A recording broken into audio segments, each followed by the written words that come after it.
Selamat pagi Bapak Ibu dan Saudara yang dikasihi Tuhan. Pagi. Puji nama Tuhan, kita boleh bertemu kembali pada saat pagi hari ini, Minggu 1 Agustus 2021. Kita tetap beribadah dari tempat atau rumah kita masing-masing. Mari kita akan memasuki ibadah kita, ibadah raya pada pagi hari ini. Kita akan menyiapkan diri kita untuk beribadah kepada Tuhan.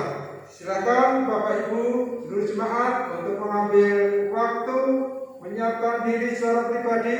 Saya akan membacakan nats kebenaran firman Tuhan dari Matius pasal 11 ayat 28 sampai 29. Marilah kepadaku semua yang letih lesu dan berbeban berat, aku akan memberikan kelegaan kepadamu.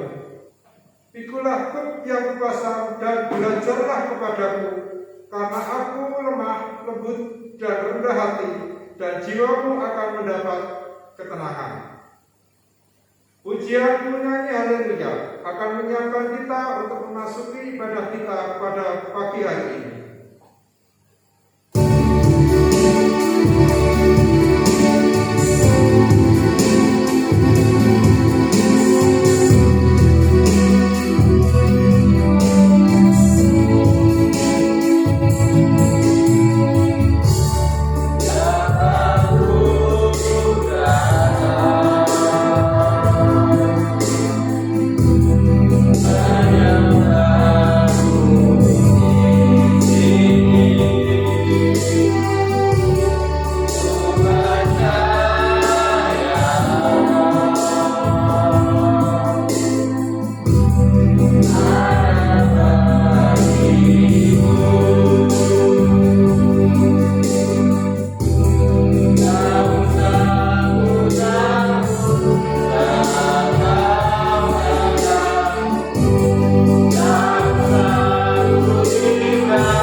berdoa pembukaan bersama-sama.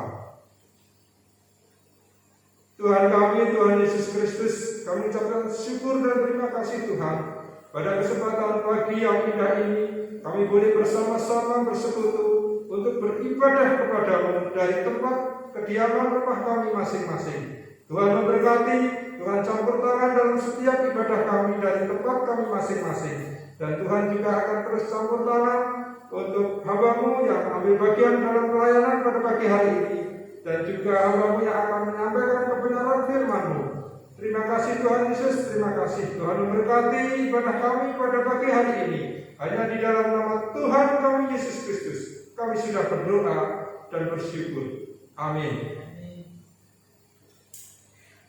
Mari kita akan menyiapkan pribadi kita untuk mendengarkan kebenaran firman Tuhan. Dan pujian Kau mengenal hatiku, kita akan pujikan bersama-sama untuk menyiapkan kita mendengarkan kebenaran firman Tuhan. Yeah.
kami telah siap menerima taburan firman-Mu. Biarlah Roh-Mu berkarya untuk membuka hati kami. Kami boleh mengerti akan kebenaran firman Tuhan dan kami melakukannya di dalam kehidupan kami. Terima kasih Tuhan, bersabdalah kepada kami semua, kami siap untuk menerimanya. Amin. Shalom. Halo. Selamat pagi Bapak Ibu dan saudara-saudara yang dikasihi oleh Tuhan. Pagi. Puji Tuhan, pada hari ini kita sudah memasuki bulan yang baru, yaitu bulan Agustus. Bulan Agustus menjadi bulan yang penuh dengan sejarah bagi Indonesia ini.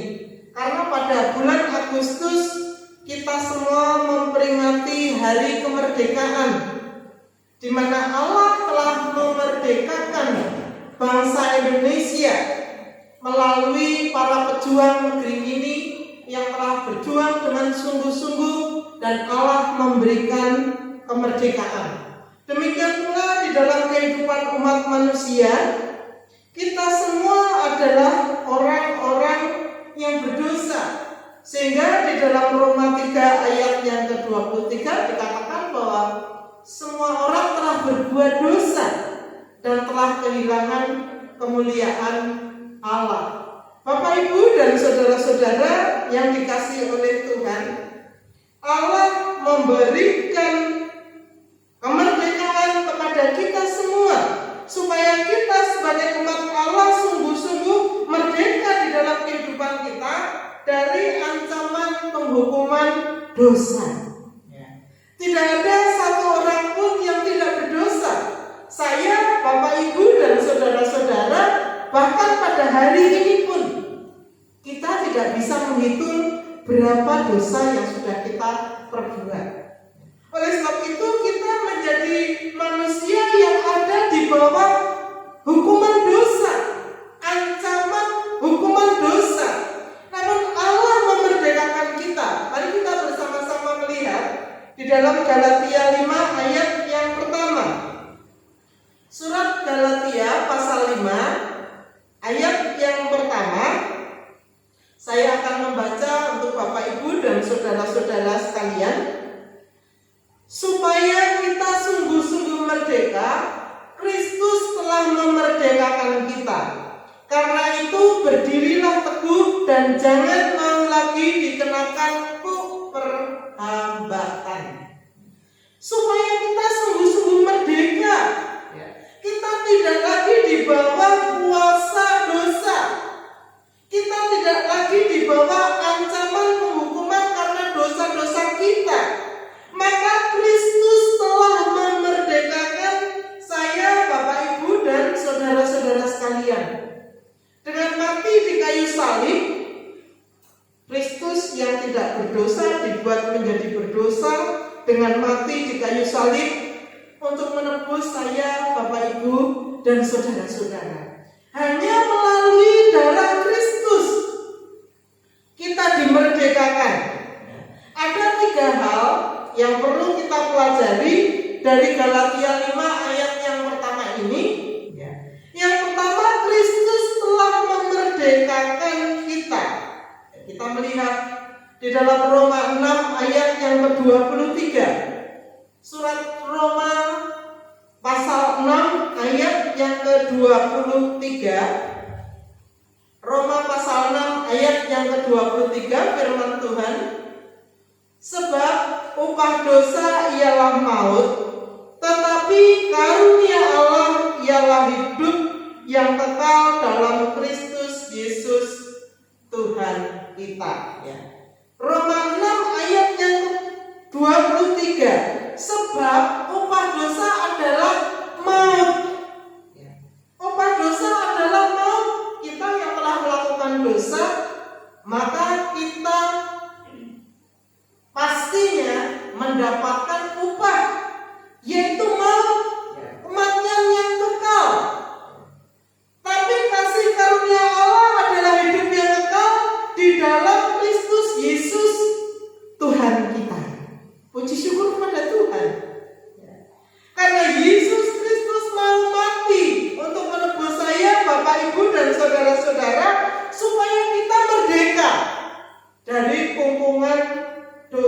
dosa yang kita lakukan. Ya. Hanya Kristus satu-satunya jalan supaya kita mendapatkan kemerdekaan itu. Yang kedua, dalam Galatia 5 ayat yang pertama, supaya kita sungguh-sungguh merdeka, berdirilah teguh. Ya. Berdirilah teguh. Bapak Ibu, saya dan saudara-saudara yang dikasihi oleh Tuhan, pada kehidupan saat ini, ya, ada banyak sekali pencobaan, ada banyak sekali problema, ada banyak sekali masalah yang dihadapi oleh umat manusia, ya, tak terkecuali oleh umat Tuhan.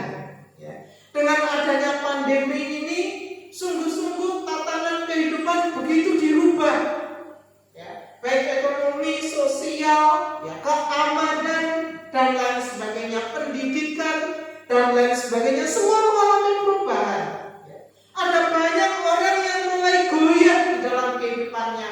Ada banyak orang yang mulai khawatir bagaimana menapai kehidupan ini ke depan. Apakah masih bisa survive dengan keadaan yang seperti ini? Apakah kehidupan ini akan masih baik, aman-aman saja, dan lain sebagainya? Ini membuat umat manusia mengalami kekhawatiran. Tapi firman Tuhan mengajar kepada saya, Bapak, Ibu, dan saudara-saudara, berdirilah teguh. Mari kita akan bersama-sama membuka Alkitab kita di dalam surat Yudas. Yudas 1 ayat yang ke-20. Ya, Yudas ini hanya satu pasal saja. Yudas 1 ayat yang ke-20. Saya akan membaca untuk Bapak, Ibu, dan saudara-saudara sekalian. Yudas 1 ayat yang ke-20. Akan tetapi kamu, saudara-saudaraku yang kekasih, bangunlah dirimu sendiri di atas dasar imanmu yang paling suci, dan berdoalah dalam Roh Kudus. Bangunlah dirimu sendiri di atas dasar imanmu yang paling suci, dan berdoalah dalam Roh Kudus. Bagaimana kita bisa berdiri dengan teguh ketika menghadapi perubahan yang begitu tiba-tiba sekitar 1,5 tahun ini? Ya, kita digoncang oleh pandemi corona, diawali Maret tahun yang lalu. Kemudian kehidupan tidak semakin membaik, tetapi semakin banyak perubahan-perubahan di mana kita harus beradaptasi di dalamnya supaya kita tetap dapat menapai kehidupan ini.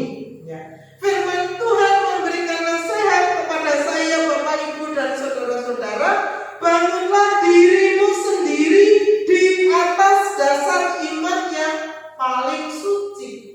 Artinya saya, Bapak, Ibu, dan saudara-saudara, kita harus membangun iman kita. Kita harus sungguh-sungguh menyerahkan kehidupan kita kepada kuasa Allah, kepada kuasa Kristus. Kadang-kadang ketika pencobaan itu datang, kita mulai ragu-ragu. Kira-kira apa yang akan terjadi di dalam kehidupan ini? Adakah pertolongan Tuhan itu menyenangkan kita? Atau pertolongan Tuhan itu menyakitkan kita? Sehingga kita harus jatuh bangun. Seperti ada lagu dangdut yang liriknya mengatakan, jatuh bangun aku. Ya. Terusnya apa?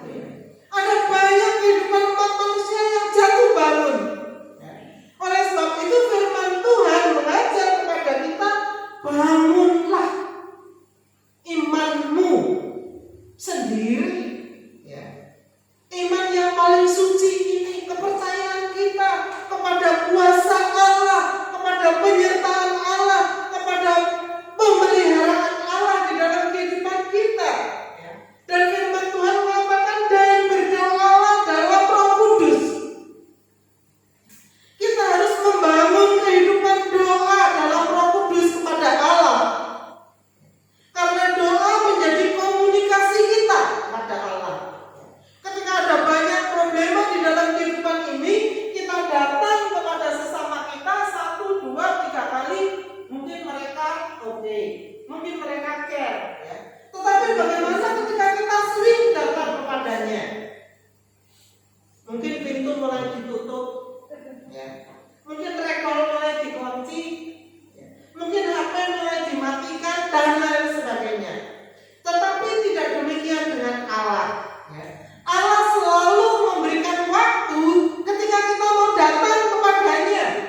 bumi. Tetapi Tuhan tidak pernah menjatah waktu pada kita. Kamu kalau mau datang jam 5 sampai jam 9. Oh tidak. Kapanpun kita datang kepada Allah, Allah membuka kesempatan. Mari anak-anakku, datanglah kepadaku. Seperti tadi bacaan ibadah waktu dimulai saat teduh kita.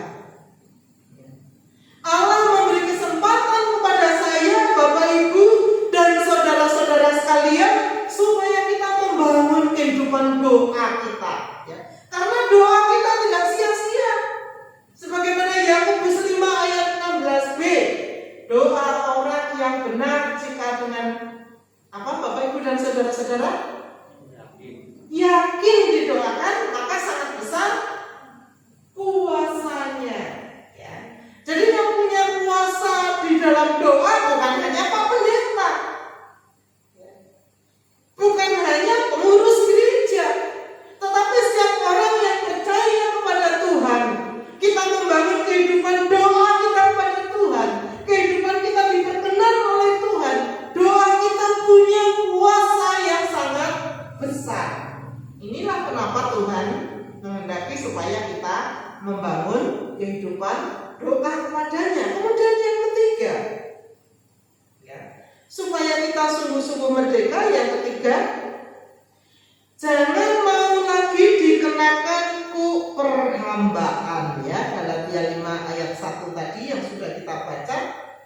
Supaya kita sungguh-sungguh merdeka. Yang ketiga, jangan mau lagi dikenakan perhambaan. Kenapa toh Tuhan Yesus kok dadak mati di kayu salib? Karena menebus dosa-dosa saya dan Bapak Ibu semuanya. Oleh sebab itu Tuhan Yesus harus mati di kayu salib. Kenapa kita harus ditebus? Karena kita hidup dalam perhambaan dosa. Sejak Adam dan Hawa jatuh ke dalam dosa, kita mendapatkan dosa warisan, dan kemudian kehidupan kita cenderung melakukan perbuatan-perbuatan dosa.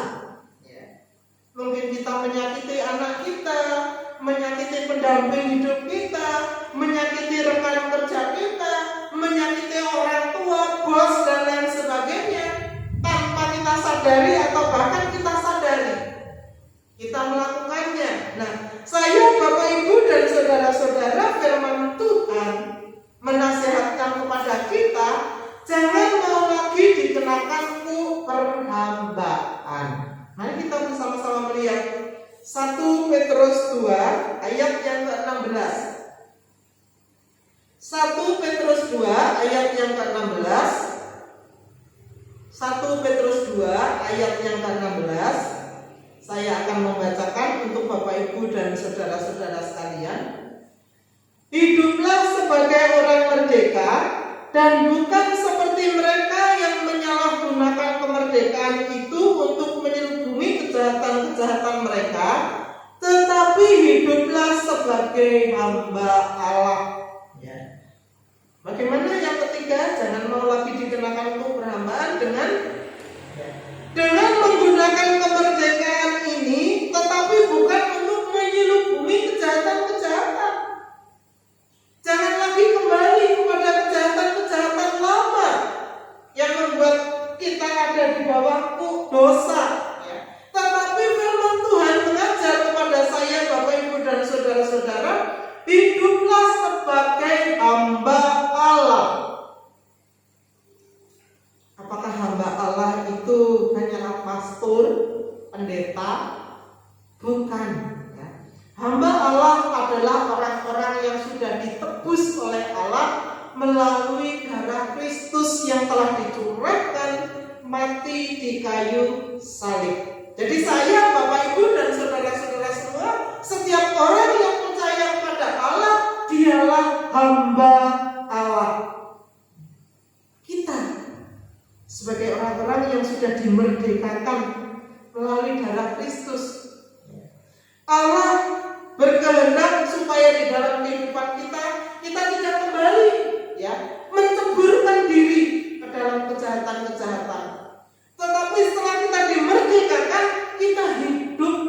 menjadi hamba Allah. Ya, kalau ibu-ibu rumah tangga hidup sebagai hamba Allah, mengasihi suami dan anak-anak, memberikan yang terbaik bagi mereka. Para bapak sebagai kepala keluarga mengasihi istri dan anak-anak dan memberikan yang terbaik bagi mereka. Anak-anak menghormati orang tua, memberikan yang terbaik bagi mereka. Karyawan bekerja dengan baik, memberi yang terbaik bagi tempat mereka bekerja. Para bos pimpinan bekerja dengan baik, memberikan yang terbaik bagi karyawan atau bawahan. Inilah hamba Allah. Jadi hamba Allah itu bukan hanya orang yang selalu menyampaikan firman Allah, tapi hamba Allah adalah orang yang sudah ditebus lunas dengan darah Kristus. Dialah menjadi hamba Allah. Saya, Bapak Ibu dan saudara-saudara sekalian, kita adalah hamba-hamba Allah. Suara angin yang begitu menggelegar. Kita adalah hamba-hamba Allah. Kita harus hidup memberi yang terbaik untuk Allah melalui apapun yang Allah percayakan di dalam kehidupan kita. Jangan mau lagi menggunakan tubuh ini untuk kejahatan. Jangan mau kembali kepada perhambaan kedagingan dunia kita.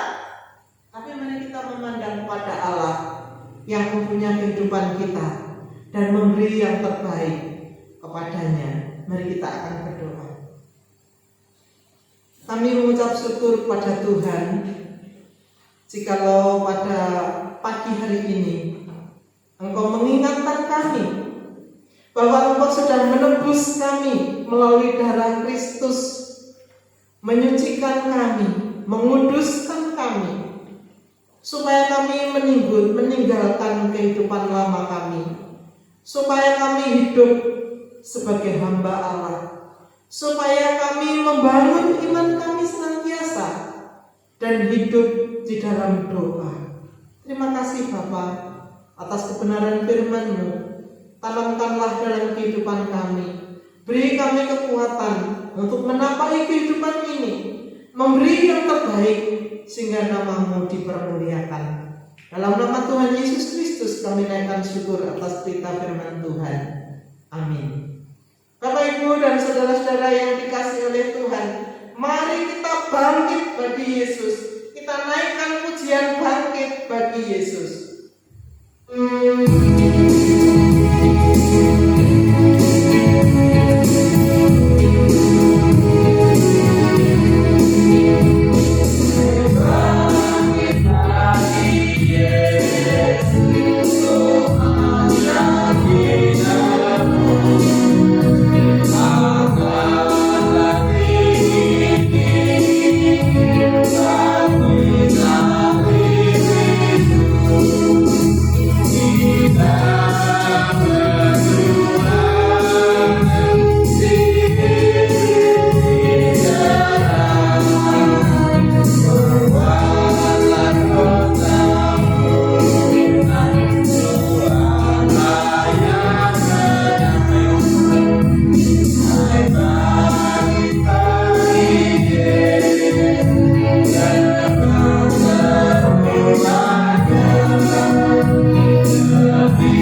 memberkati ibadah kami pada pagi hari ini.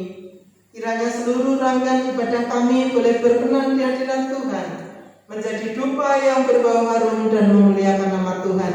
Engkau berkenan memberkati ibadah kami ya Tuhan, sehingga ketika kami meninggalkan rumah Tuhan, ketika kami mengakhiri ibadah ini, berkat-berkat Tuhan Engkau curahkan mengiringi langkah kehidupan kami. Bapa, pada saat pagi hari ini kami berdoa untuk kehidupan segenap sidang jemaat GPI Jenar, juga saudara-saudara kami dimanapun mereka berada. Kami menyerahkan ke dalam tangan kuasa-Mu. Berkati kehidupan mereka semua Tuhan. Yang sedang sakit, Tuhan jamah pulihkan dan sembuhkan oleh kuasa Tuhan. Berikan semangat dan kekuatan yang baru setiap hari. Dengan bilur-bilur-Mu mengangkat setiap sakit penyakit saudara-saudara kami.